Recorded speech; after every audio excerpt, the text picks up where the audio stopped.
I am significant. What about me? All that and more here at the Zero Dot Podcast. A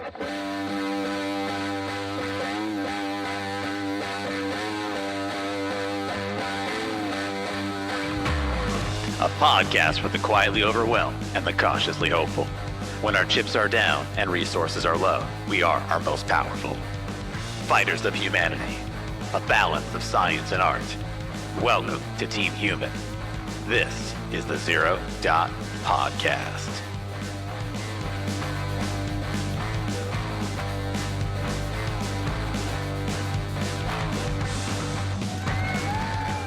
Welcome, welcome, ladies and gentlemen, boys and girls, everyone of all ages.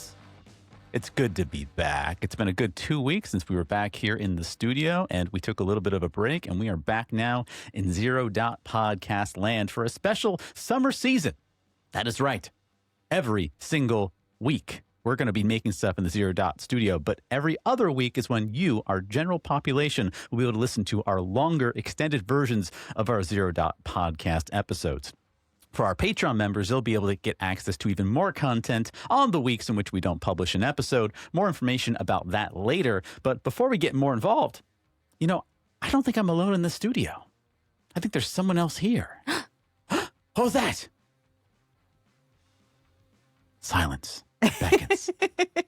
That's right, ladies and gentlemen. I have the smartest person in the room, literally the smartest person in the room. My lovely wife, human resources aficionado, and overall spicy literature enthusiast, Crystal Kirk. Crystal, welcome aboard, my friend. Hello. How are you doing? I'm doing good. How are you doing today? I'm doing fantastic. Thanks for being with me today. Thank you for having me. I mean, you're always with me, but I mean, in this particular space, it's nice to have you here. Thank you for welcoming me into your studio. Oh, thank you. I worked really hard on this space. I know. It's beautiful. What she's not telling you, listeners, is that this studio is a hodgepodge of things all across the room, and it's messy, and the cat is lying right behind me, and there's fur everywhere. But it's fine. It's fine. It sounds good, and if we had our cameras up, it would look good as well. Well, it's a work in progress, and this half of the room looks amazing. And the other half of the room, we don't need to see. The room that I'm in, right? Yeah, we don't need to see that. Let it be known, Zero Dot patrons and listeners, that I always make sure our guests have the utmost incredible treatment. I myself, that doesn't matter, but my guests have to have an incredible treatment. Well, folks, I'm super excited. Yes, this is my lovely wife. Is this nepotism? Sure. But also, more importantly than that, she literally is the smartest person in the room. She is my confidant in many things, and she has been a silent partner in the Zero Dot space. So we really appreciate all your support, kindness, candid feedback, and all other things included in that regard. So with that said, honey, you've been a listener of Zero Dot. You know how this works. We're going to start with some good news today. Some good news. I think we need some good news. Love the good news. All right. Let's get in with the good news.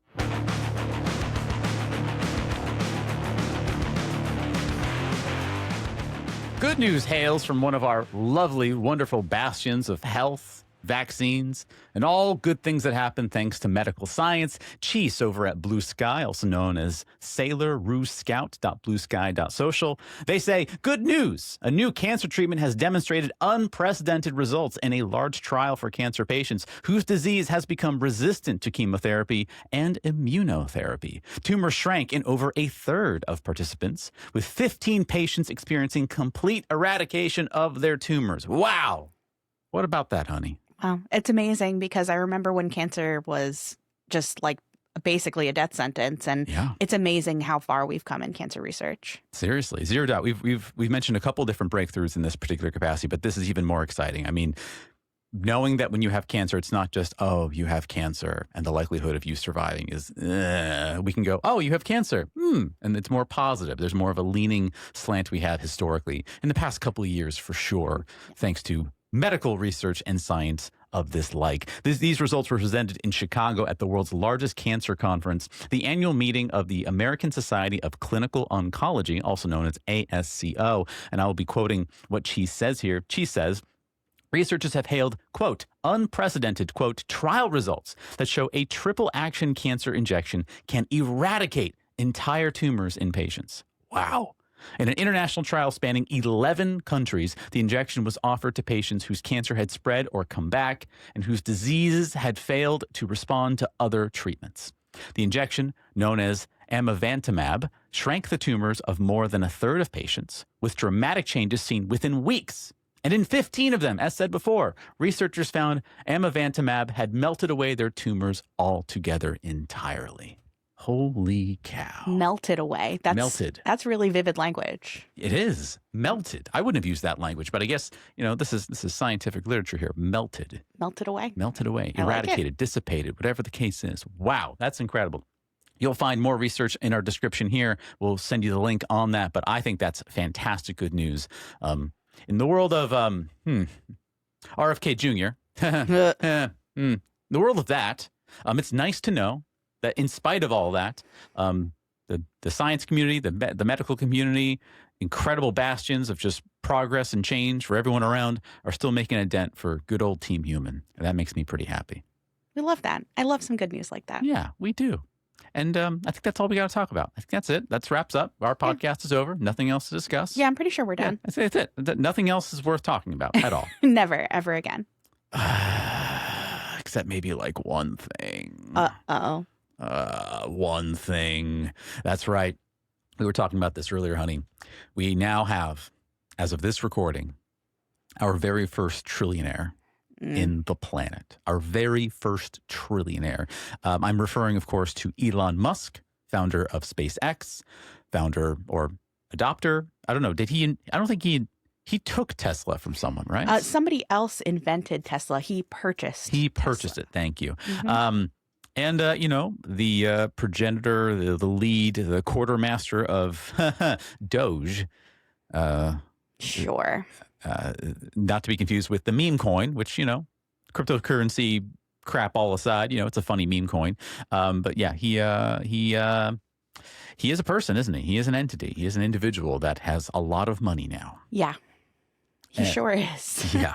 And what I was fascinated by as I was looking into this a little bit further, there's a graph that the BBC has dropped kind of showing the comparison of his net worth over the past couple of years. I'm showing my wife right now who's in the room with me, and we'll drop a link of this in the description here. But we'll see here from like 2020, he was like well below the other known billionaires, Bernard Arnault, which is chairman and CEO of LVMH, as well as Jeff Bezos. But as things scored on, this is the scary part, from like 2025 onwards, which is right when he started owning Doge, his net worth has skyrocketed. And specifically, once SpaceX and XAI merged, as well as reports of SpaceX going public, the stock soared astronomically to like a straight line from like, he had a net worth of somewhere between 600 and 800 billion. Now he's over $1 trillion. Like overnight, it just happened. And why am I talking about this? Because, I want to believe that if you work really hard, you earn your money, all that good stuff. But $1 trillion is a lot of money, like a lot of money.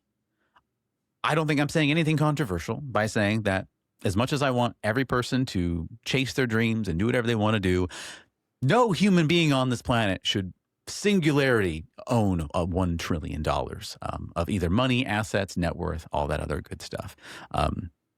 But we know how this stuff happens, right? I mean, there's a system in place, and my wife and I have talked about this quite a bit, where if I'm a rich person and I have a net worth in a company that I've made an entity, I can go to the bank and borrow against my own net worth without getting capital gains tax, without having to pay taxes on it over and over and over again. And that is the funniest thing to me, because the whole purpose of stocks is because they're stocks, they're not realized yet. They're not realized until you pull them out. Yet the banks and how we borrow loans consider them semi-realized in that capacity. And so people like Elon Musk, Jeff Bezos, other billionaires of their ilk are able to kind of weaponize this over and over and over again. And so I bring this up not to say, oh my gosh, boo, trillionaires, but I want to just give you all, everyone that's listening and everyone that's watching, kind of a little bit of a solidarity in the fact that if you are a tax-paying individual, which 99% of people that are listening to this podcast are, you're doing the good work. That's what should be done. If you're paying your taxes, you are doing good work. And I am reminded of the great wise words of specifically Rutger Bregman, who several years ago, back in 2019 at the Davos World Economic Forum, spoke about this particular topic. And let's take a quick listen right now at a summary of what he said. This is my first time at Davos, and I find it quite a bewildering experience, to be honest. I mean, 1,500 private jets have flown in here to hear Sir David Attenborough speak about, how we're wrecking the planet. And I hear people talk in the language of participation and justice and equality and transparency. But then, almost no one raises the real issue of tax avoidance, right? And of the rich just not paying their fair share. It feels like I'm at a firefighters conference and no one's allowed to speak about water, right? there was only one panel, actually. Well, we've had two. You're the second of our panelists. There was only one panel. Let's go there. One panel hidden away in the media center that was actually about tax avoidance. Yeah. I was one of the 15 participants. So something needs to change here. 10 years ago, the World Economic Forum asked the question, what must industry do to prevent a broad social backlash? The answer is very simple. Just stop talking about philanthropy and start talking about taxes. Mm-hmm. Taxes. We need to, just 2 days ago, there was a billionaire in here, what's his name? Michael Dell. And he asked the question like, name me one country where a top marginal tax rate of 70% has actually worked. Mm-hmm. And, I'm a historian. The United States, that's where it has actually worked. In the 1950s, during Republican President Eisenhower, the war veteran, the top marginal tax rate in the US was 91% for people like Michael Dell. The top estate tax for people like Michael Dell was more than 70%. This is not rocket science. We can talk for a very long time about all these stupid philanthropy schemes. We can invite Bono once more, but come on, we got to be talking about taxes. Yeah, exactly. That's it. Taxes, taxes, taxes. All the rest is bullshit, in my opinion. Taxes, taxes, taxes, taxes. So again, I can't change what Elon Musk is doing. I wish I could. Elon Musk is an entity that has a net worth far beyond anyone's dreams. We can say all our hate speech to that person if we wanted to, but I want to thank every single person on this planet who is paying their taxes, because if we want things to be done in a way that helps everyone, that's how things can get done. When we get upset at our local and state governments for not doing what we want them to do, the question is, do they have the resources to do them? And if they don't have the resources, the question comes, how can we do whatever we can to make sure we pay our fair share? So when we speak about trillionaires and we speak about, the fact that Elon Musk, despite we could talk all day about his character and things we feel about this person, but just any person having $1 trillion, what do you think about this, Crystal? Well, it's a really wild proposition to think of trillion. Like, even million is a little mind-boggling to the vast majority of people, I would say. Billion, even more. Trillion, I cannot even fathom. But to your point, there is a game that is played for people who are wealthy or very privileged. And, they say, don't hate the player, hate the game. But in this particular case, it's kind of easy to also hate the player. Yeah, maybe we're allowed to hate both, right? Yeah. Maybe we can hate both. Hey, why not both? Right. Why not both? We can have it all. We are in an interesting time right now where you just said it. Don't hate the player, hate the game. But when we recognize that the game isn't fair, there's two groups. There's groups that are going, okay, this isn't fair. Let's avoid that blind spot and let's play the game, quote unquote, fairly. And there's one group that says, nope, if that's the way the game works, that's the way the game works, and all that matters is winning. And in the world of sports, I'd say, yeah, sure, absolutely. Whatever technicality you got to do to win, absolutely. But this isn't a sport. This is what Simon Sinek would call the infinite game, which we've talked about before on this podcast.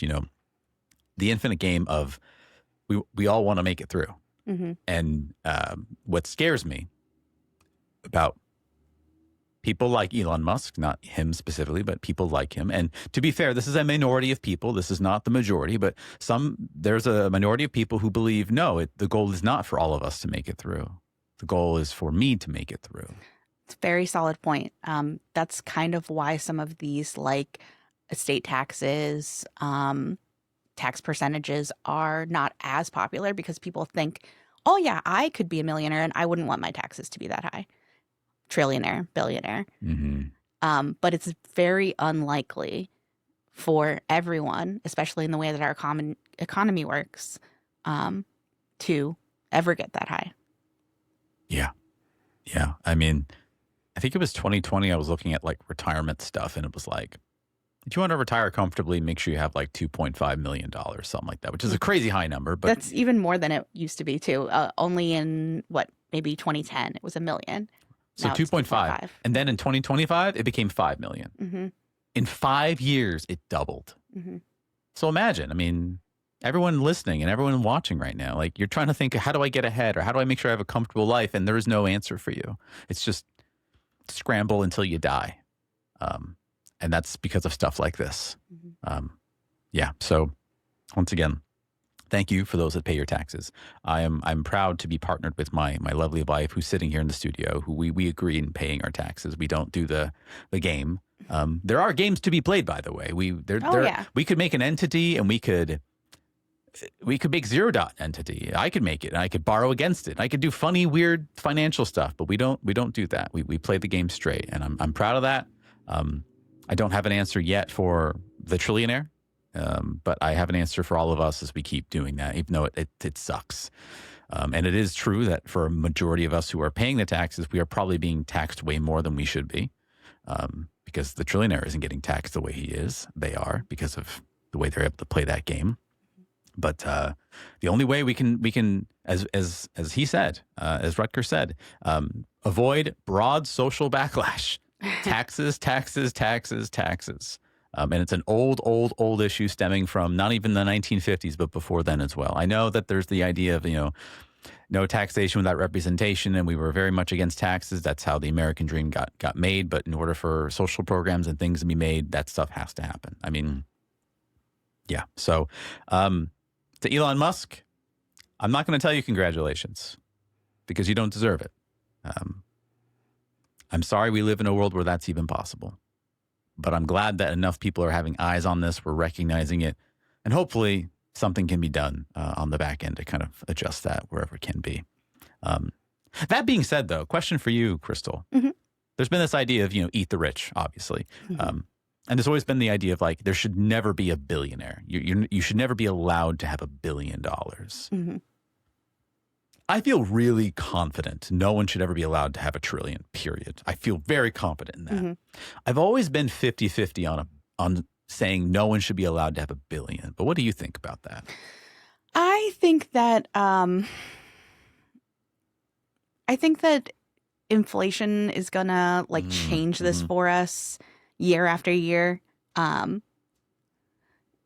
It's so hard to get $1 billion. It's difficult. I mean, I think probably once you hit 1 million, it makes getting to 1 billion easier. Compounds, yeah. But it makes me feel like $1 billion is just so much money. It's more money than you could spend, isn't it? I think you're right. Mm-hmm. Absolutely. It's way more money than anyone can spend. What I keep thinking about is I think someone's going to have to quote me on this, but in 1938, 39, when Batman first came out on Detective Comics, I think he was a rich man who might have owned $1 million, might have.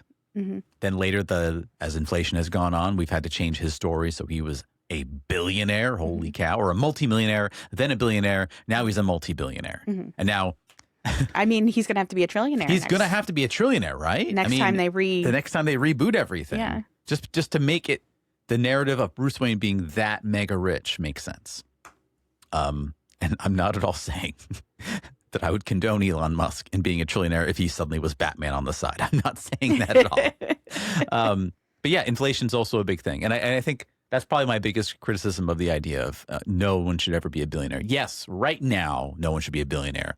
But 10 years from now, $1 billion might not mean as much as it does now. I mean, $1 doesn't mean much. $5 doesn't mean as much as it used to. We've gone out to eat a couple times recently, and we're not going to super fancy places, and the bill is extraordinarily expensive. Yeah. When it wouldn't have been that way a couple of years ago. Mm-hmm. Meanwhile, I was lucky to work in a nondescript, redacted, I can't say more than that, but a government entity building where the food was all, it Is it subsidized? It was subsidized and was all prepared by professional chefs. And I paid like $4.65 for this lovely rice and edamame and veggie and seaweed, like caramelized onion, like bowl thing that I would have paid $20 if I was at the airport, for. And I paid like $6 for a black bean burger the next day. Like, there's something wrong with how we're doing all of this. Yeah. And of course, even though you are the smartest person in this room, and I'm, the second smartest person in this room, although I'm not as smart as our cat Doom. That's not true at all. Doom has one brain cell, and I'm pretty sure the other cat's using it. Yeah, for those that are listening in right now, we are in the studio, and we have a big fluffy Maine Coon who is dropping in and out into our studio saying hi. We're doing this because if we don't, you will hear the cat literally scream through the walls. So if you hear a meow or a growl here and there, that's Doom. But Doom does have one brain cell. So I at least have more than one brain cell. We won't be able to solve this today. But again, I just want to highlight that as well. I know it's on a lot of people's minds right now. And I think at the end of the day, a lot of the social issues we're dealing with, we are incentivized to tribalize it between us versus them. And it's over things that don't move the needle that much. But what does move the needle is the ultra rich versus everyone else. We are not ultra rich here in this household. And it's unfair. We can talk about that some other time, but my wife and I have a certain story and a journey how we got to where we are, and we're very proud of that. But it was part fortune, it was part luck, it was also a lot of hard work. And the fact is, a lot of people didn't get that same opportunity, aren't going to get that same opportunity. And then you get Elon Musk, who not only grew into wealth with blood diamonds in Africa. I don't know. When is it enough? I guess that's my question. When is enough? Because that's my question when I talk to people who are real entrepreneurs, who are real business people. That's what that's what capitalism is. There is no enough. There is no ceiling. Yeah. And that's why I never became hyper into business, because I'm like, well, there's a certain amount of money that I need and I want that will make me comfortable. Any more money than that will cause me more stress, and I don't want more stress. So let me define what that is. Mm-hmm. And that's a pretty foreign concept with some people I talk to. Mm-hmm. We've interfaced with some people who struggle with value in their life. They struggle with meaning, and they don't know what their purpose is. And like they're depressed right now. And so their only thing they're shooting for is, well, I should just make more money at my job. And that's where they're going to try to get their value. And that's their only way of finding purpose. Mm-hmm. And that upsets me on a lot of different levels. But at the same time, it's like, I don't blame them when we don't do a good job as a quote unquote society, giving people value and purpose beyond money. We think money is the golden ticket, the green ticket, as we say. So, yeah. So just want to talk about that. Thank you for level setting with me on that one, honey. Of course. No one should be a trillionaire. Hot off the presses. No one should be a trillionaire. Billionaires, maybe in 10 years. Maybe. And then, millionaires, $1 million is going to be the equivalent of like $100,000 in like a few years. Ugh, that scares me. Isn't that scary? That's very scary. Just frightening. Jeez Louise. I do want to say that if you are seeing a lot of Elon Musk stuff, you want to balance your scales a little bit, mm-hmm. right? You maybe want to go check out his daughter, Vivian Jenna Wilson. Yeah, let's talk about that for a minute. Yeah. Transgender. Yep. Model. Mm-hmm. LGBT rights activist. Love that. Check her out, because after seeing something that is going to bring you down, I think you need to level it out again and kind of get to somewhere a little bit better. And disowned by Elon Musk, right? Disowned. They're publicly clashing. Yeah. Mm-hmm, mm-hmm. And he said he was tricked into authorizing the gender affirming care when she was about 16. He was tricked into it, of course. Mm. She denies that, obviously. Yeah. Let's throw a spotlight to those that are fighting the power, even among their own patriarchy. Am I using the word right? Sure. Yeah, among their own family. Yeah. And just being like, nah, that ain't the way. Mm-hmm. So that reminds me of who's the heiress of like the Disney fortune? What's her name? That's a great question. I think it's Abigail Disney. Is that her name? Yeah, Abigail Disney. She is, she's been a staunch person of like, no, tax me more. I shouldn't have as much money as I do. She tries to give her money away. She's a social activist, philanthropist. Yeah, and she's fought a lot of these endeavors. So again, we love it when family goes, hey, I have an unfair advantage and that shouldn't be right. And how can I, fix it? And not that I'm a big fan of Mark Cuban at all. Mark Cuban has some wins and some losses, in my opinion. But one of the things I like about Mark Cuban is he says, look, I want to feed the poor. Tell me how. Answer that question for me. Because he'll ask the question, how do you do it? And no one can answer for him. And he's like, no, literally. And he does have a competitor to, what's the Trump version of Trump Care? What's that called? Oh, I don't know, but I hadn't heard of this. He has a competitor where he's trying to give people affordable medicine like, diabetes medication and so forth over the counter without having to go through all the rigmarole of going through your insurance company or whatever. It goes without saying, but diabetes medication, life-saving required medication is absurdly expensive. I know. It's obscene. And again, the argument is, not the argument, when you get to the penetrating root of it, is there are people that you interface with. And again, this is a small minority, but they're the people that have power right now. The minority is, well, not everyone should make it to the finish line. And that is where I get angry and upset. And I go, that's not only zero dot, that's not Team Human. That's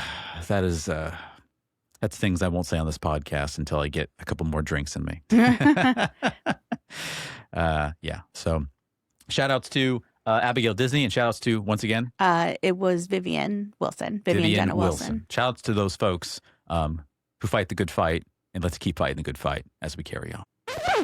Hey, did you know you can join the Zero Dot Podcast Patreon website at patreon.com/zero.media to get early access into extended versions of the very same episode you're listening to right now? For only $3.99 per month or your regional equivalent, you get access to extended versions of our episodes, along with sneak peeks of secret projects we're working on, which we are totally working on. You should check that out. In addition to having just a cool place to hang out with the lovely creators of John, Sam, and Daniel right here at the Zero Dot Podcast. Like I said, it's our Patreon. Go check us out if you want to, not have ads anymore and get longer versions of our episodes. I don't know. Whatever you want to do. Peace.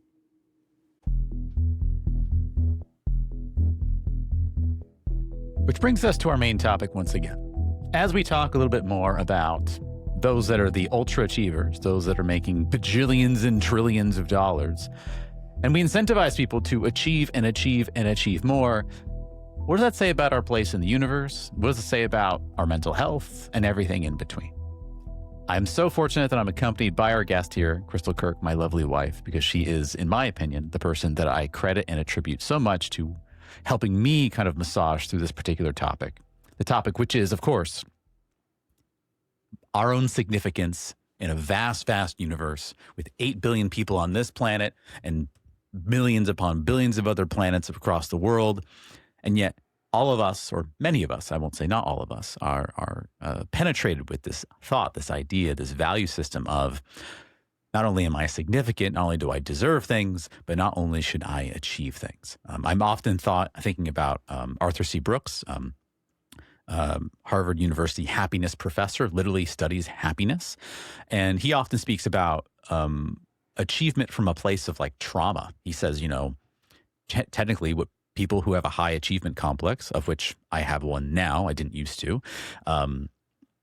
get it because that's the only way that they were able to experience love from their parental figures. When they achieved something, you're only worth something until you do a thing. And he talks more about that. But as I think about that, I think about my own journey, and I remember distinctly the time in my life when, I didn't have any desire to achieve anything. It would be nice if I was a writer, and that was about it, which meant just writing a couple books here and there.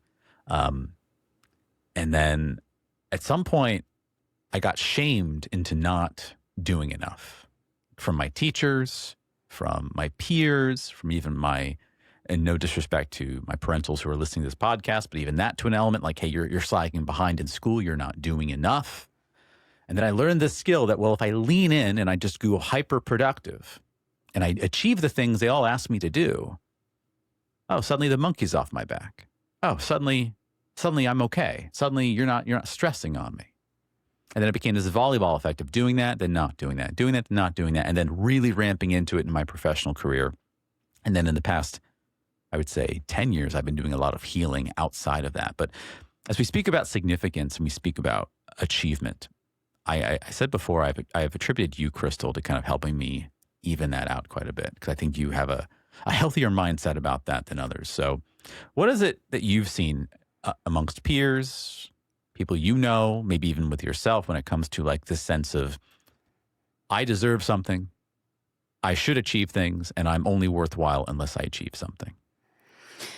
That's a really solid question. I think that achievement is a lot of different things to a lot of different people. And I think that, okay, I'm going to bring it into a gendered thing. I think that men have it a lot more difficult than women in this very small regard, because women are told that to achieve, all they need to do is get married and have babies. Oh, that's it. That's done. It. Check.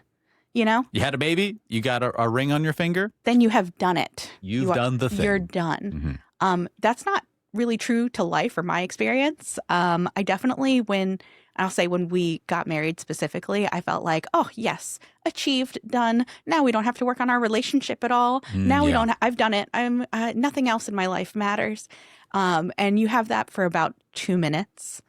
And then you realize that the rest of your life has to happen and that you have to do more, or else you personally, internally, won't feel good. You won't feel fulfilled. There is a certain level of self-fulfillment, self-achievement, self-importance that you do need to have a very low baseline of. You certainly don't have to be a trillionaire. But you also don't want to be the person who is not doing anything with their life. Forward movement, forward momentum. When I think about that, I sometimes get scared because it sounds like we're running in circles. Because like if you have achieved something, what's the purpose of, I'm not saying stop, but like, I'm really sensitive to this idea of, okay, got to keep moving. And I ask the question, why? And no one can answer it beyond, you just have to. And I see it like as an observer of all these kinds of systems as well as people. I see them just run in circles over and over and over again. Now, on one hand, I recognize that struggle is part of life. We need a bit of that. We need the feeling of effort. And we'll talk a bit about what I think about. There's no such thing as truly wasted effort. It's all worthwhile to the life experience. We need that. At the same time, though, how do we interface with that while also not doing redundant work, but like, am I just running in a rat cage right now, or am I like actually moving the needle and going somewhere? Because that's always my question I ask all the time. What's the point? Because we all know what, I'm considered a business consultant, a leadership consultant, and business is just, a funny way of pronouncing busyness, in my opinion, right? We're all trying to be busy all the time. Like, do we really need to be that busy? So how do we do that? Because you spoke about our marriage, and I remember we got married. It was like, yeah, we did the thing. Wait, there's more? Now what? Now what? And we took us a while to unpack that lie, which was marriage is not the thing. It's not the finish line. It's not the finish line. There's way more to it. So how do we do that? What do you think? Well, it's, the true answer that it is balance. That's everything, right? Everything is balance. Think about it, though, from a business perspective, like you said. What happens if you are somebody providing a service and you get it? You get all the customers that you want. You get all the customers that there are. What do you do next? Do you improve the service, or do you go into another vertical and get more customers? What's going to give you more money? It's getting more customers. Yeah. That's what the food industry is working on right now. Yes. So like they figured out a way to make more food than there are human beings that will eat the food. And so what did they do next? They went down the path of, how do we make people eat more of the food than they actually need? How do we make it more appetizing? How do we make it more, whatever? So you just over ingest more of it so you can buy more of the product. And that's where I go, that's gross. Like, why did we think that was at what point did we say that was enough? Back to our conversation before about trillionaires. When is enough enough? You say balance, but like, what's the marker that make me go, that's enough? I mean, it's going to be different for everybody, right? So, and here we go blaming capitalism again, but capitalism. This is the problem, is that every business is trying to make the new big thing so that you spend your money on the new big thing. And the new big thing, there's a new version of the new big thing that you have to get. Otherwise, who are you if you don't have the new big thing? So that is a great question. When is enough enough? It's never enough in a capitalistic Western society. Yeah, it's never enough. Yeah, for sure. And what spurs this conversation that we're having is you and I, we went to an arts fest recently and we saw incredible, amazing booths of amazing people making this wonderful art. We bought too much art. And by too much, I mean not enough. I mean, maybe we don't have enough wall space for the art, but we need more art. But there was one piece that we loved, and it was a recreation of one of my favorite comic books of all time, Calvin and Hobbes. And it's Bill Watterson's iconic frame where Calvin is staring into space and you see all the stars and the galaxy. And he screams really loudly, "I'm significant." And we thought that was just beautiful. And we loved it so much, we took an entire walk down the entire artist alley, which was like a mile and a half of like, it was a long strip. And we said, let's think about it. And then we circled back and said, no, we got to get that. And we bought it. It's a wood burnt carving. And I'll probably send a photo to our producer, Daniel. And if our lawyers agree to using that as a thumbnail, we might use it as a thumbnail. We'll see. But I think about that a lot, and like our need to feel significant and our need to keep moving forward the needle. Yet at the same time, the universe just shrugs. Like, whatever. You're going to die someday. You'll be flecks in the wind. You're shouting into the void. You're shouting into the void. It's the artist herself is Scratched and Burned, Erica Voss. So check her out on Instagram. Absolutely. Yeah, she's great. She has a really beautiful one that's like Venom. That's like, and all of her stuff is on like real log wood pieces. She's a beautiful Venom piece that I'm a little obsessed with. So yeah. It's etched and burned. So it's not imprinted. It's not painted. It's etched and burned. That's the way it looks, and it's beautiful.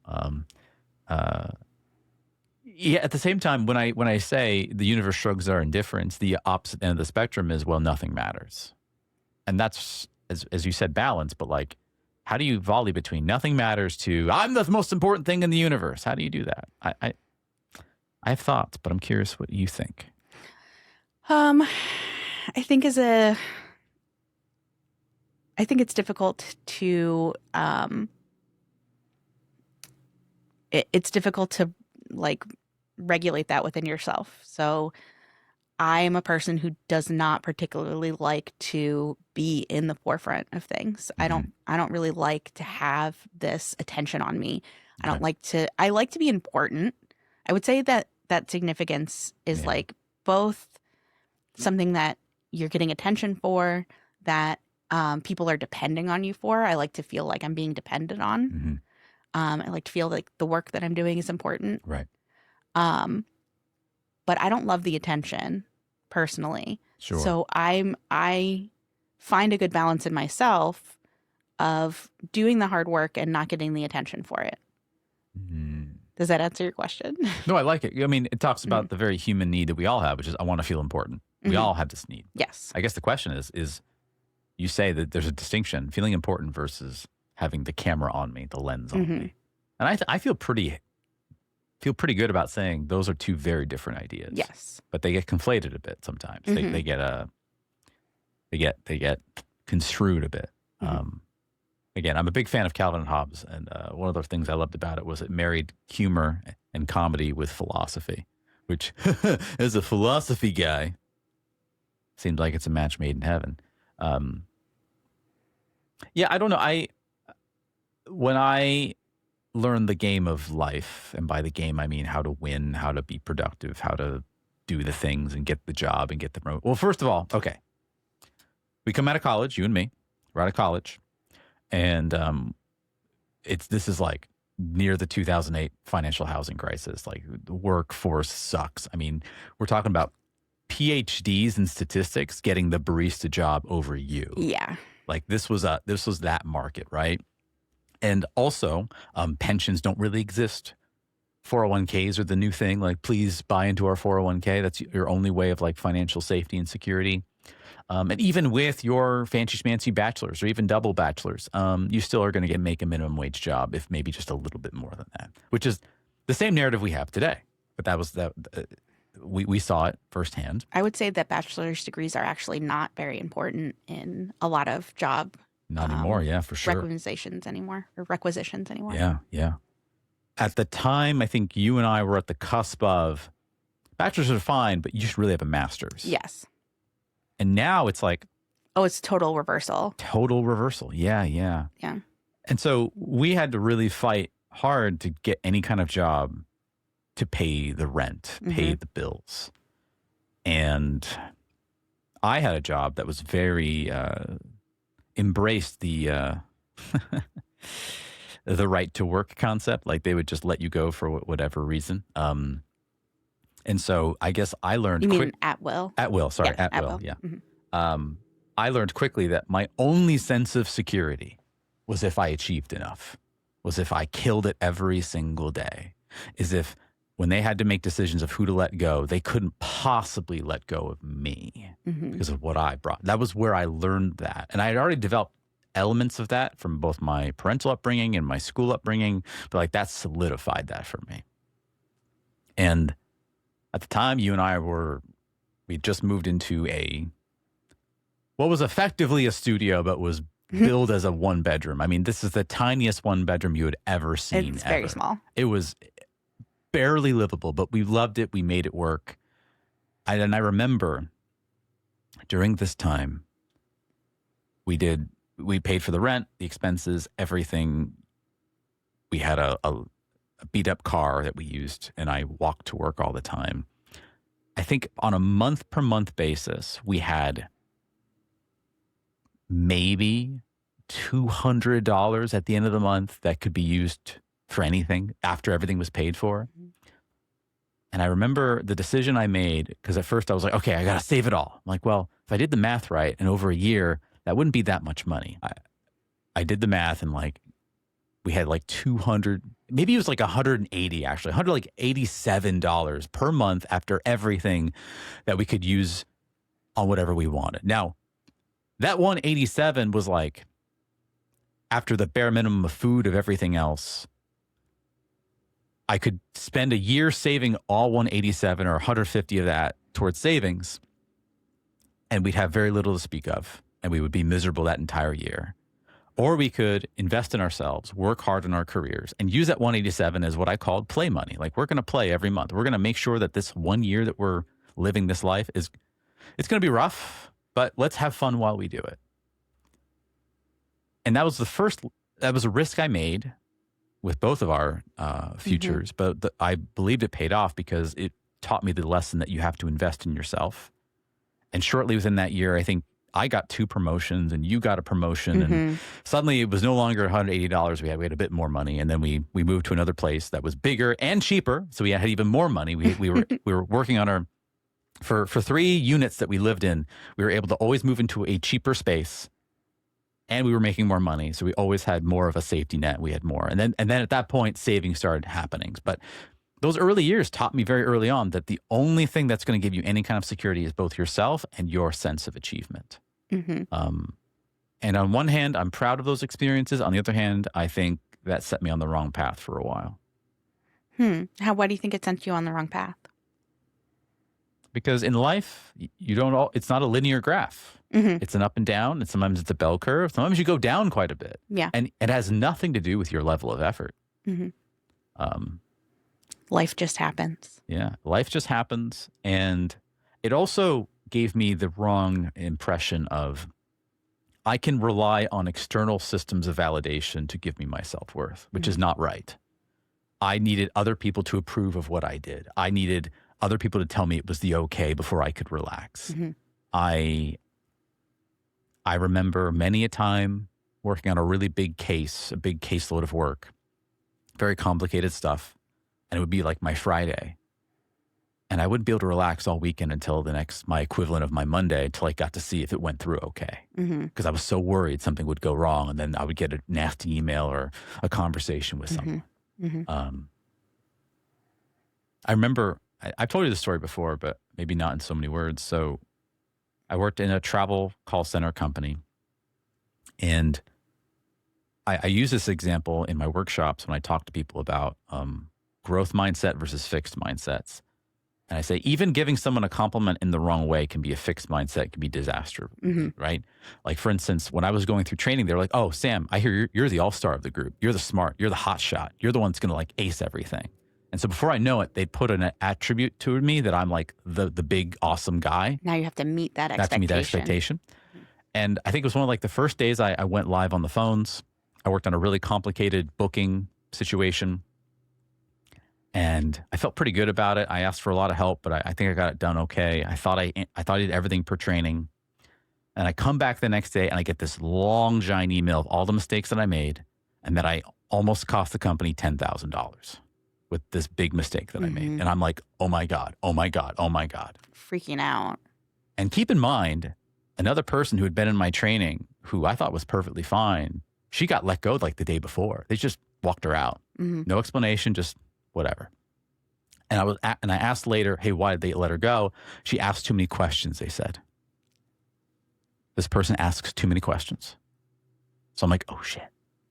So I get this long email and I'm like panicking, and I write up a big response to my boss saying, hey, I'm so sorry, blah, blah, blah. And he's like, we'll talk later. That's all he says. We'll talk later. I work a whole 8 hours without ever talking to him. I'm just by myself. I can feel the room just kind of like giving me this weird look. It was like a big stink. And then my boss is about to clock out for his shift, and I'm still working for a couple hours, and he passes by my cubicle. He almost passes me completely, and then he takes a couple steps back, puts his hand on the railing of my cubicle, looks down, looks at me a little bit, and just says this. Well, you're not fired. Oof. And then walks off. So that told me they thought about it. Yes. They thought about firing me. And that put me in a path of like, oh my God, I have to really knock this out. That was what solidified the decision. I was working 2 jobs at the time. Yeah. And I quit the other job just so I could focus entirely on this because I did not want to screw this up. That other job, by the way, rest in peace, pour one out. Blockbuster Rental Video. Oh. That's how old we are. You're not supposed to carbon date us like that. Yeah, it's fine. But then here's the end part of the story, honey. A year goes by. I'm about to get my yearly evaluation. I have never received any positive feedback to my recollection. I've only received all the times in which I've made little mistakes here and there. None of them quite as bad as that one, but little mistakes here and there. I have a new boss. Because my other boss transitions to, he gets promoted and something. And so I've got this new boss, we talk, and we have good rapport, but I'm not expecting much out of this evaluation. So we have our quick chat, whatever. And he gives me the evaluation, and it's out of like a 1 out of 5 scale. And like almost everything is like a 4 or a 5. It's like through the roof, incredible. And he tells me, like, he says, his words are, you're one of my best employees ever. You're the best employee we have in the entire company. You're knocking the park. You're incredible. And I'm like, having a panic attack. I'm like, this entire time, I thought I was struggling. I thought I was failing because I got no kind of positive feedback prior to that point. And now I'm like, wait, I'm doing well. How long had you had this manager? This new manager? Yeah. I think a couple months, or I think it was more than half a year. And he didn't have any positive feedback until the review. That's terrible. None. That was that manager's style. I'll tell you what's wrong, and that's it. We move on. And he told me no news is good news. So I'm like, okay. But so this is why millennials have anxiety. Right. This is why millennials have anxiety. But that told me, okay, this feeling of anxiety that I have for this entire year, never knowing if I've got it, that must be the right feeling. That must be the correct feeling I should be shooting for throughout my entire professional career. And so I think from that element, as well as some small stuff happening at home and some stuff I got learned in school, I developed the tendency towards perfectionism. And I'm very quick to tell people this now, knowing what I know now, but perfectionism is a response to trauma. It's when something has gone poorly and you have made the choice that I don't want that thing to ever happen again. So what can I do to prevent it? Oh, I'll do the most unrealistic thing. I'll just be perfect, and then it can never happen again. And that was my tendency. And so why we're talking about this and like significance, at the end of the day, recognizing what happened at that company and how it worked, it was a booming company that had a lot of revenue coming in, and they had absolutely no human resources practices. They had no humanitarian effort practices. I remember one time an old supervisor I had just kept ruffling my hair constantly. Like she would just pass me by and just give me noogies. Gross. And I had to ask the director, can you please tell this person to stop doing it? Because I kept telling her over and over again to stop doing it. And then she would come to me and says, I didn't know it was that big of a deal. I'm sorry that, you're upset that I keep giving you noogies. I'm like, yeah, I'm not into that. Like, don't give me noogies. Like, please don't do that. And did they have a sexual harassment training at this business? Never. Never. But again, this is how things propagate of self-worth or lack of self-worth. And then for me, it's like, okay, I will become significant if I do these things. I will be significant if I work my ass off, have this feeling of ambiguity, uncertainty, power through it, and I see achievement. I will be worth something. And then, of course, it happens, and I still don't feel that I'm worth anything. Yeah. That's the programming. That's what happened. And again, that's why you're on this episode, because you did a lot of the heavy lifting and helping me heal in that capacity. And I would say that I'm still on the path. I'm still healing. I'm still working on it. One of the things I've learned is there's like the 80% rule that I believe in, like getting something 80% good enough, knowing that the amount of time it's going to take for you to get it to 90% is double what you've already spent. Like using time as your barrier, that helps a lot. But what I have learned is I have learned to take joy in doing things very intently and intensely. I take joy in really focusing on quality over quantity. And even though that does lean towards perfectionism, that joy, as long as the joy is still there, I don't want to take that away from myself. So I bring this all up just to be like, how do we fight this? Because we have an innate desire as human beings to be significant, to bring value to ourselves, to have joy and all these things. Yet at the same time, the other argument is, well, nothing matters, so who cares? And that I've always fought against, because even if it's true that nothing we do matters, we need some kind of fuel to make us keep going, to make life worth living just for ourselves internally. I met an individual once who told me, Sam, I have no ambition. I don't want to do anything. I just want to smoke weed every single day, and I just work just to make money. And if I could, I would not try to make money at all. I would just smoke weed all day. And this person truly felt this way. And I'm like, do you think that's healthy? Do you think that's like, is that bringing you joy? And he says, yeah, well, everything else sucks. What's the point? That was their attitude. And I reject that notion. Like, you have to take some ownership of that. But as I say all that, what are you thinking? Well, I think that saying nothing matters is, I very strongly believe that there is something that matters. Apparently, weed matters to that person. So, and I do understand. It's powerful to get out of the quote unquote rat race. It's powerful to get out of these corporate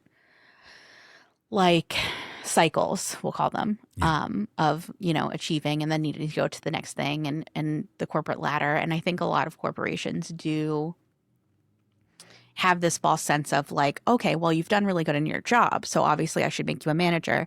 And that doesn't always equate, right? Like, just because you're good at your job and you know all the things does not mean that you're going to be a good manager. And that is a big problem that people always face, is like, this person knows a lot about the stuff, but they don't know a lot about being a leader or how to manage. Yeah, it's the biggest foible we do. You're really good at this one thing, so now do a job that has absolutely nothing to do with that thing. Good luck.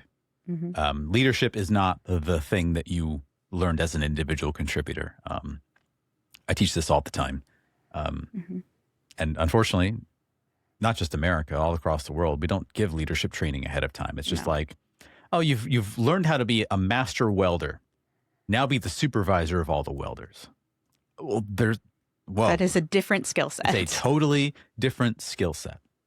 And then one of two things happens. One, the person tries too hard and being a masterful, tactical micromanager supervisor, or the person goes, well, I don't know how to manage, so I'll just keep doing the thing that I'm good at, and I'll just expect other people to follow me. And both paths fail because when you become a manager, when anyone starts reporting into you, you have to become a people leader. And that's a totally different skill set. You're right. Yeah.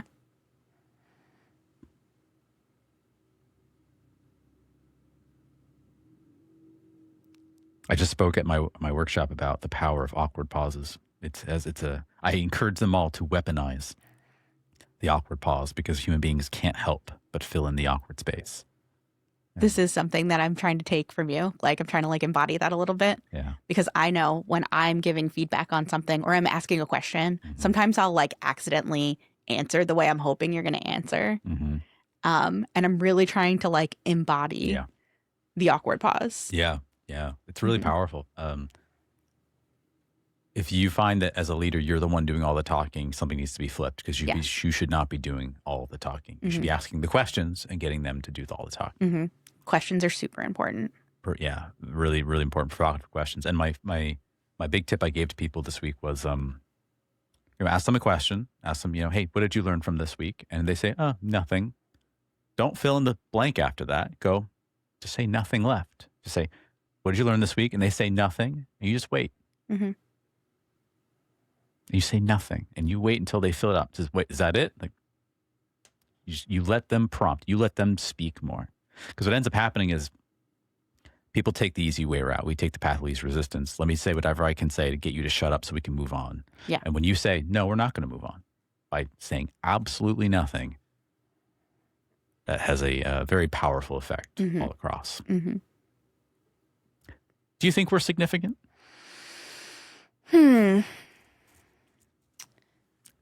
As in human beings? As in human beings, no. I actually don't. As human beings as a whole, no. We're ants.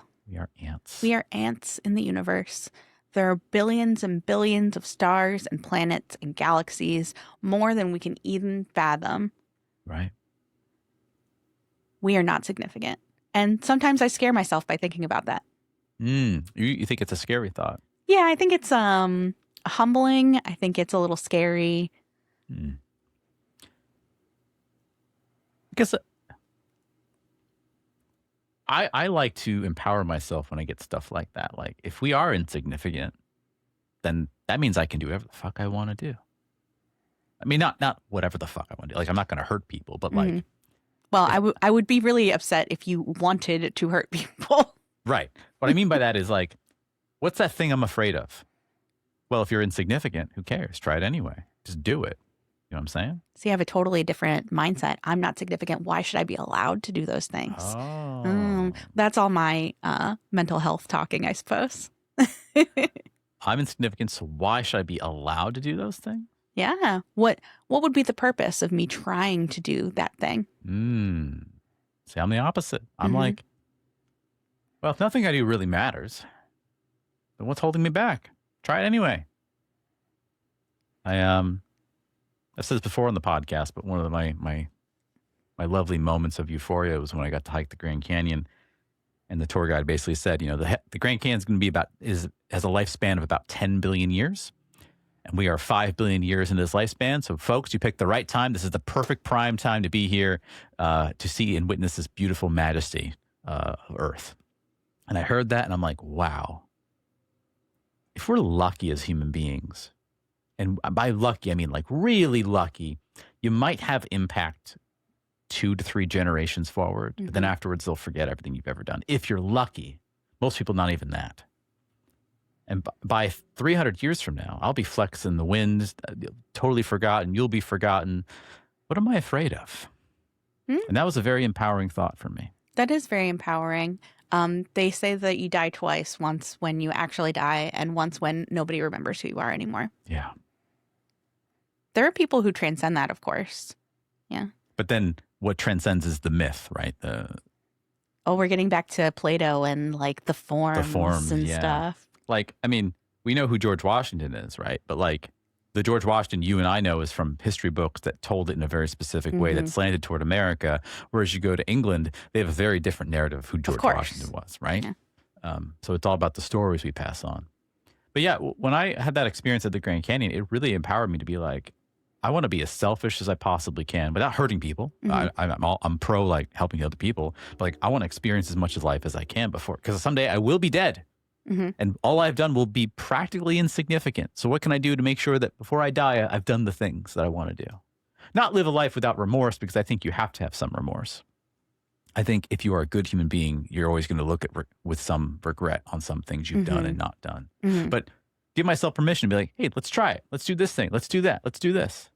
And I try to challenge myself on that as much as I possibly can. But as I say that, I also am aware that many people, and it sounds like you might fall in this camp, feel the opposite. Like, no, I don't want to do it.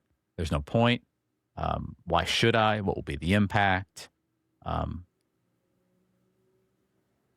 how could we flip that?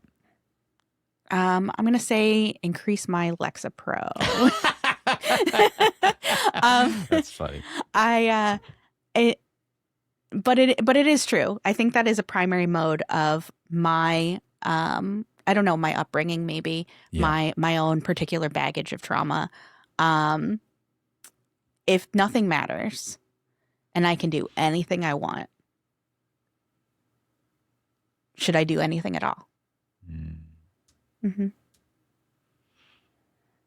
then I guess that goes back to your thought about forward moving, right? If the idea is not to do anything at all, then how do we fulfill the need of human beings to always be forward moving, to move the needle a little bit? But that's the whole point.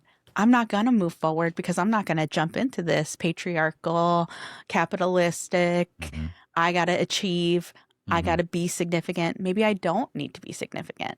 Humans aren't significant, right? Yeah.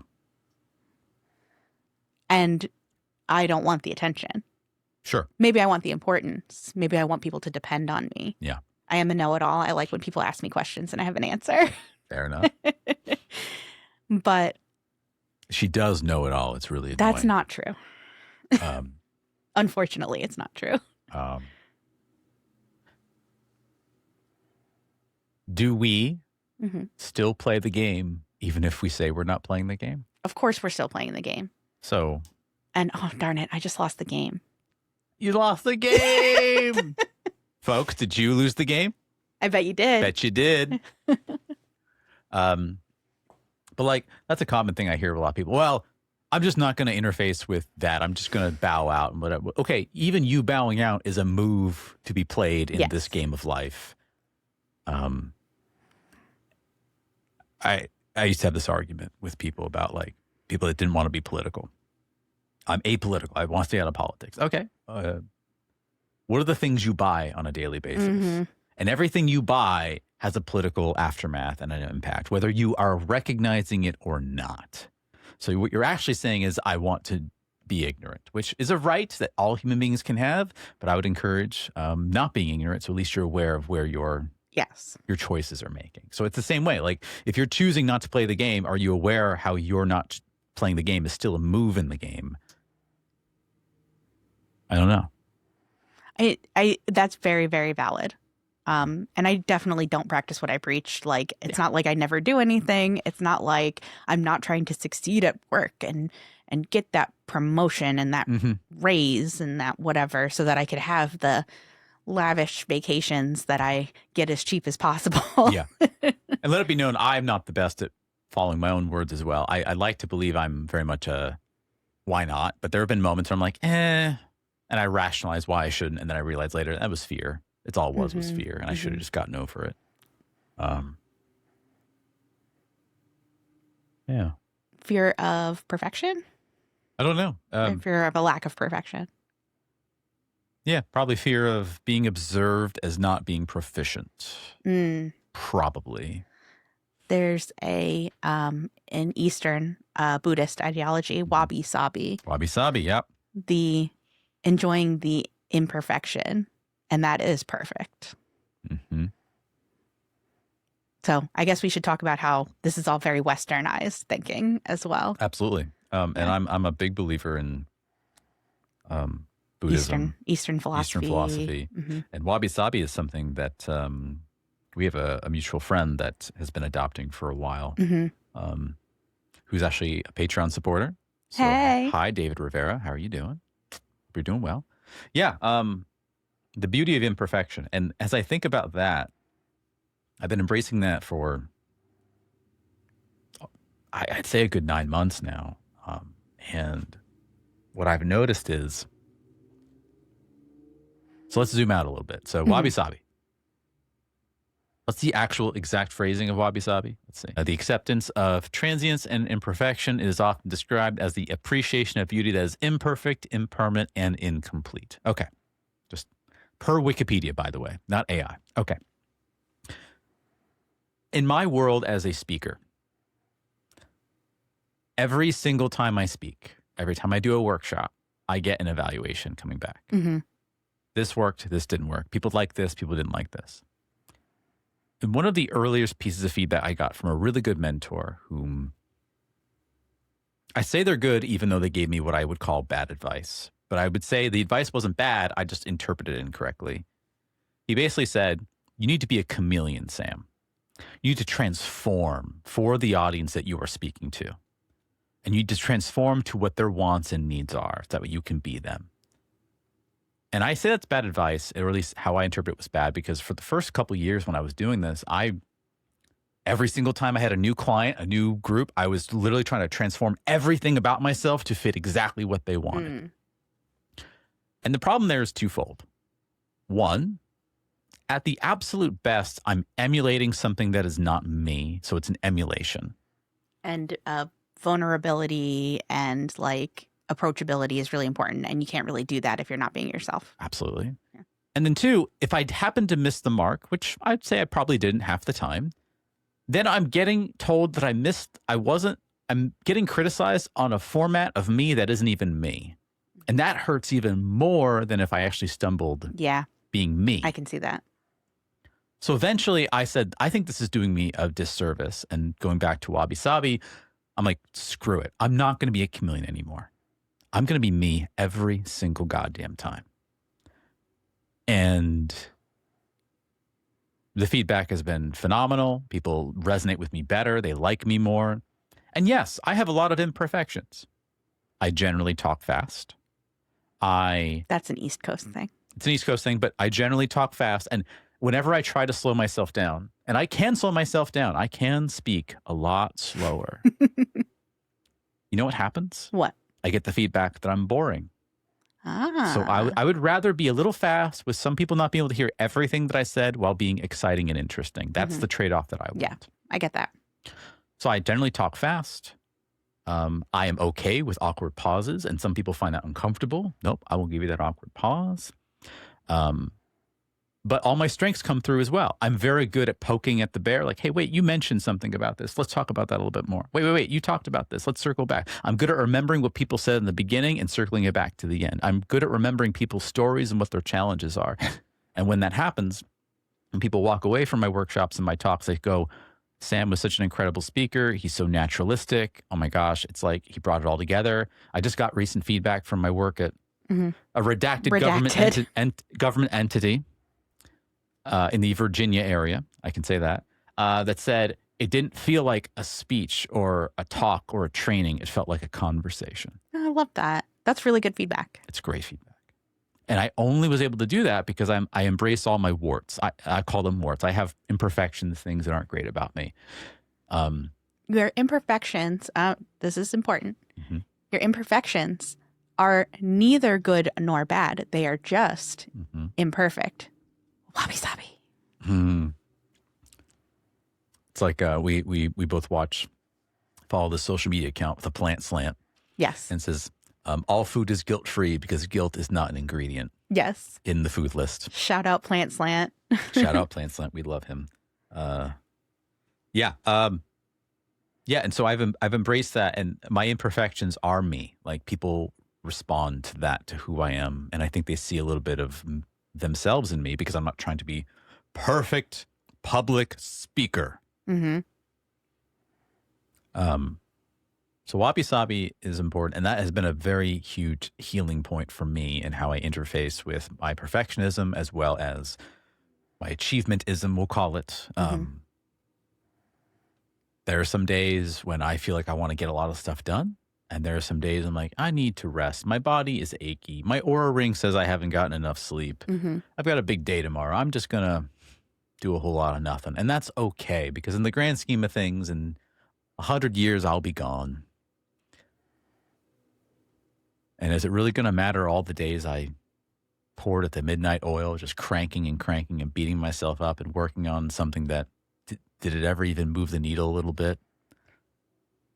And that's the last thing, when I talk to people, one of the big points we talked about in our workshop this week, and something I try to tell everyone is, we have no idea what's going to be our biggest impact.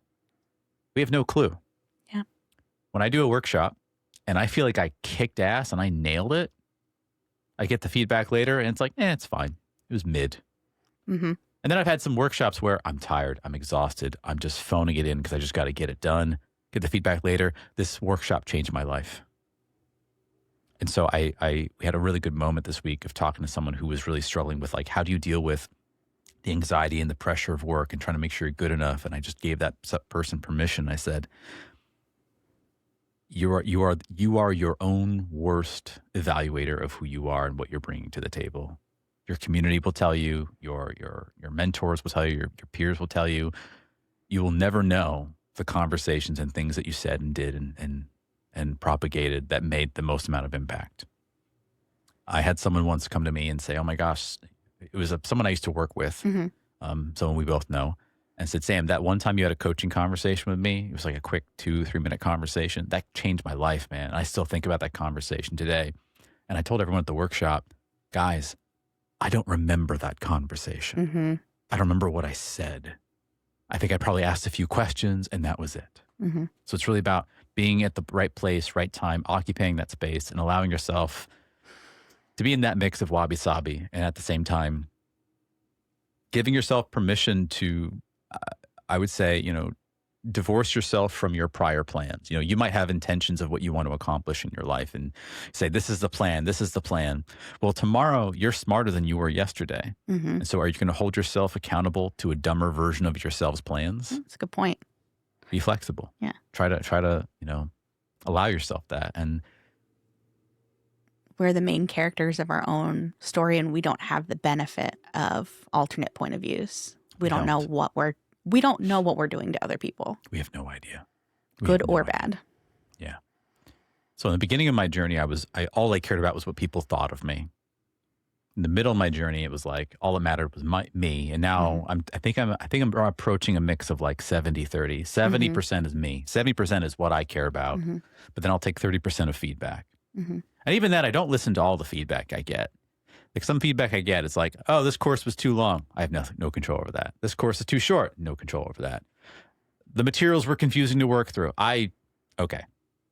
I had one piece of feedback that was like, I wish the instructor spent more time telling us what page we were on for each material when we were there. And I wish you had been there, because I literally, every time we were on a page, I would say, here's the page number. And if you're looking at the digital version, it's PDF page 7. But if you're looking at this on a printed handout, it's printed page 4. I can't tell you, because I did a lot of onboarding training in my previous role. And the amount of times the managers would come to you and be like, well, they said they didn't learn this in training. I'm like, okay, let me show you the 20 PowerPoint slides that I have on this one individual topic and see where they signed off that they actually understood and read this information. So funny how they didn't remember that. When I worked in training, that was like everything, all the time. That was the slit of the wrist. Like, how dare you say you never learned this in training? Yeah. Like, here's the receipts, buddy. Yes. I had somebody in our compliance department asked me if we send out a specific form. And I said, yep, you signed it on your first day. Sorry that you didn't remember signing it. So again, our brains are unreliable. Our memories are bad. We are so fallible. We really are.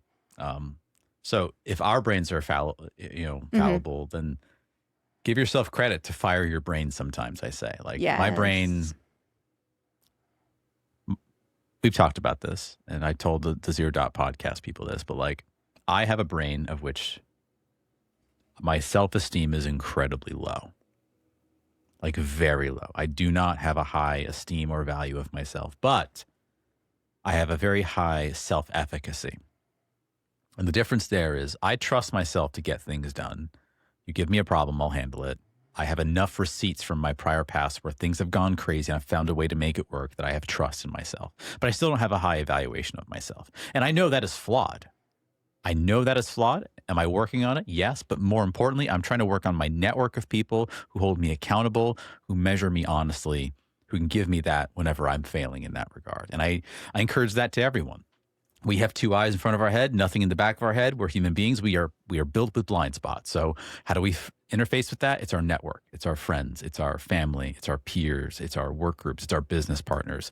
Hold each other accountable. Hey, Sam, you're doing that thing again. Okay, got it. Thanks. Or, hey, Sam, we're knocking out of the park. Oh, we are? Really? I had no idea. Yeah, we're knocking out of the park. That kind of thing. Have other people with their own purviews kind of hold us accountable because we don't know. We have no way of knowing. Try to have those difficult conversations, even if they're difficult. Yeah.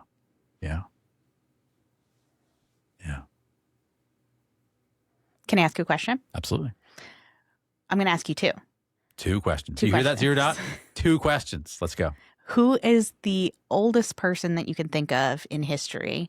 And then I'm going to ask you, who's the most significant person?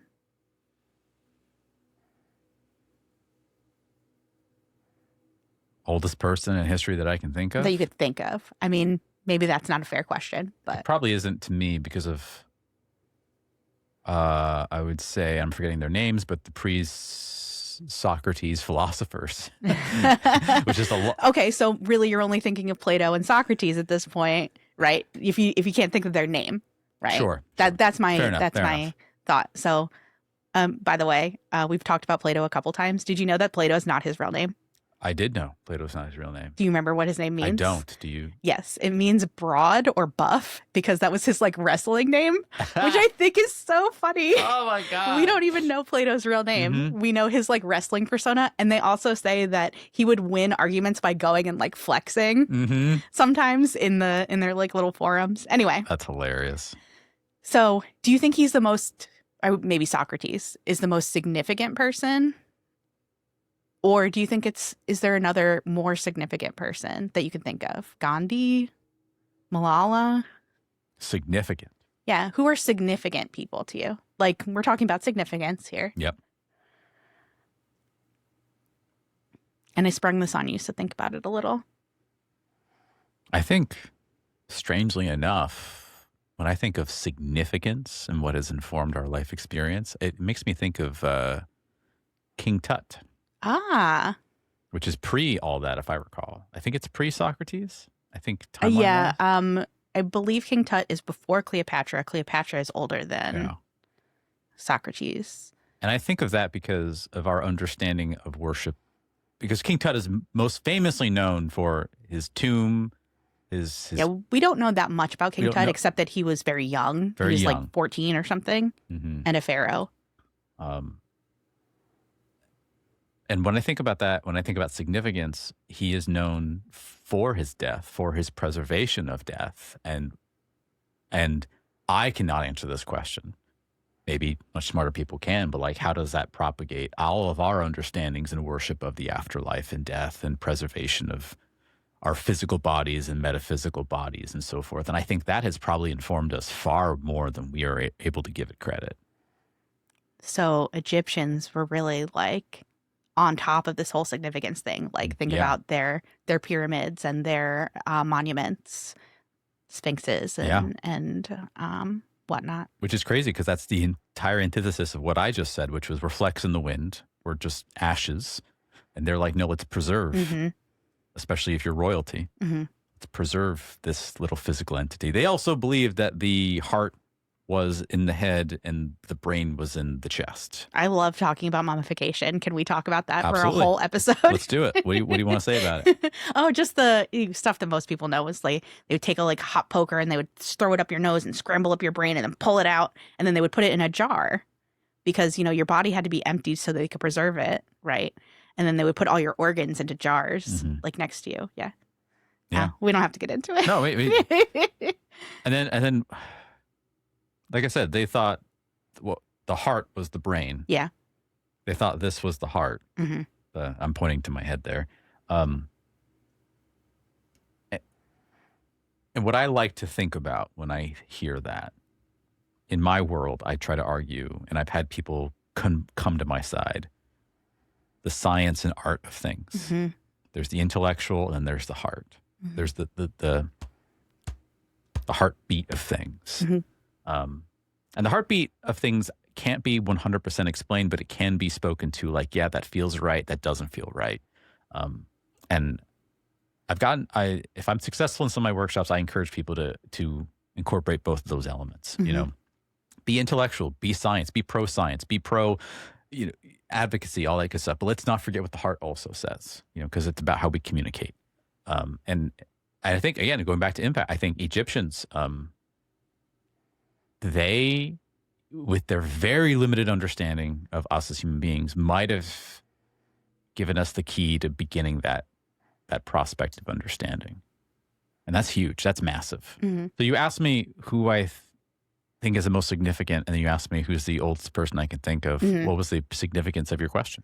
Oh, I just wanted to determine that, like, just because something is old doesn't necessarily mean it's significant. Although I think we just disproved that, because we're talking pyramids, we're talking Genghis Khan, we're talking Mesopotamia, we're talking Mayan temples. These things are, like, fascinating to us in a way that's, like, transcendent, because it is significant. Yeah. But I was trying to think, like, just because something's old doesn't necessarily mean it's significant. Just because something's significant doesn't necessarily mean it's old. Like, I think Maya Angelou is very significant. Yeah. And interestingly enough, when people are alive, they sometimes are less significant than when they were dead. And Vincent van Gogh, not very much appreciated until after his passing. His art is, I don't know, transcendent. We have this desire to put people on pedestals. We love that. We love saying we almost have a desire to have someone be a godlike figure. Going back to Plato's forms. Yeah. We have a desire to worship things. We have a desire to revere things. Which, talking about things that make you uncomfortable, that makes me uncomfortable. Yeah. Like, I don't mind the spotlight being on me. I don't mind. I actually don't like all the attention being on me, but if the attention is on me, I find ways to divert it and get you to realize it should be on you. I'm good at that. That's part of my job. Yeah. I don't like reverence. And if there's one criticism I have about this week, I had a few people, like, revere me, like, oh my gosh, you're such a master. You know all this stuff. I'm like, I'm just talking to you about stuff that's happening out in the world. I'm not the actual person pioneering any of this stuff. All I'm doing is, like, connecting with you and letting you know there's another way of thinking about things. I'm not the guy. But we have this desire to revere people. We have this desire to go, oh my gosh, you are someone of importance. This is a lot of, like, celebrity gossip stuff where we love to, like, really build up a celebrity and be like, oh, they're amazing. And then we really love to watch them fall apart, because we think they're amazing for a short period of time, and then we're like, we're kind of upset they're amazing. There's got to be something wrong with them. And then we dig at it until we find it. Yeah. Unfortunately. And it turns out we're all human. We're all human beings. Now, we could have an entire episode talking about cancel culture. In that regard. Man, you really could. Yeah. I mean, let it be known, Harvey Weinstein did many horrible things. But on top of that, the issue was the amount of power he had and how he's able to weaponize that. His significance. The significance. And I think it was a good thing that it got challenged and said, hey, why, you're the guy with the money and you're the one funding all these movies, but, like, why should you have that? I think cancel culture is a thing people don't use as much anymore, because now we've seen an entire political party, the one that's in power right now in the United States, literally use cancel culture. I think it's safe to say in cases that I've been able to observe, and I'm an ignorant piece of, you know what, like I don't know anything, but like in some cases I've been like, are we missing the mark here? Like this person did horrible things. Cool. Call them accountable. But like, what power did this person have? That's my question. It's always my question. Who like, gave him that power? Who gave him the power? Let's ask that question. Who gave the person this power? Like for instance, back, Harvey Weinstein, but like there's many actors who've been canceled. Why did this get let go? Why did the director think that was acceptable behavior? Why did the director let it slide? Why didn't someone say, hey, if you're going to behave like that, you're out? Fear. They're afraid of losing their jobs. They're afraid of losing their forward momentum. They're afraid of losing money, this power, movie won't status. happen unless I have this person here, right? I think when Kevin Spacey got axed, he had finished filming this movie that Ridley Scott had done. And Ridley Scott reshot every single scene with another actor. I'm forgetting their name. And then apparently the movie flopped anyway. So, I mean, there's an example right there why directors do that. Producers do that. It's all fear. But what are we afraid of? Not making enough money. Ugh. The shame. Which is where I want to give a shout out to Ryan Gosling recently, where he basically said it is on us, the movie makers, to make movies that are appealing to you, the movie watchers. It is not on you, movie watchers, to support our industry. It is up to us to make something worthwhile for you to watch. Yes. And that's good because there's this theme that happens sometimes of like, oh, we have to be the ones to keep the industry afloat. Fuck no. The industry has to make something you want, and you buy it with your money. Yeah. Big Hollywood. Man, we're talking about Hollywood now. Jeez, I don't even care about Hollywood. Sorry, it's my fault. Nah, it's all right. Yeah. It's been really fun not paying attention to that side of the house. I get glibbers here and there because it gets shoved in my face, but for the most part, I'm like, what? What? Yeah. Yeah. I mean, maybe we can talk more about that during the Patreon section of our episode. Which, speaking of, the Zero Dot Podcast can only be made possible thanks to our lovely Patreon members over at patreon.com/0.media. For $3.99 or your regional equivalent, you get access to longer extended versions of our episodes, sneak peeks into super secret projects we are working on, as well as additional access to our creators, myself, John, and Daniel, asking us questions so that we can broadcast them and talk about them here on the podcast. A big shout out to our Patreon members so far: David Rivera, God of Grunts, Aid, JP, William Kirk, and Robert Riston. Thank you so much for your continued support, my friends. Also, as you're aware, Zero Dot is doing a summer season where we are doing a bi-weekly release schedule. That means every other week we'll be releasing Zero Dot podcast episodes. But on the off weeks, if you want more Zero Dot, every single other week we will be releasing our super secret project only to our Patreon members. So again, big perk, $3.99 per month gets you all that and more. Come check us out.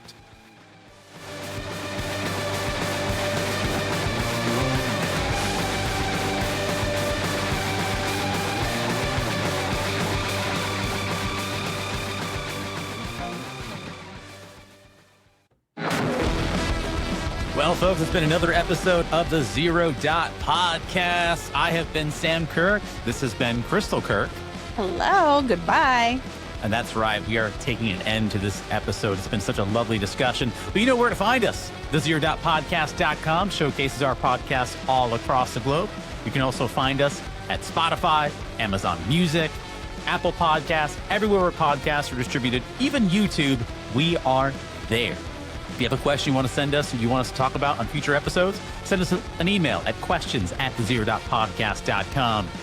We are a venture that is only possible thanks to our Patreon members. So thank you once again to our Patreon members for supporting us and letting us do what we love doing best, which is being a part of Team Human.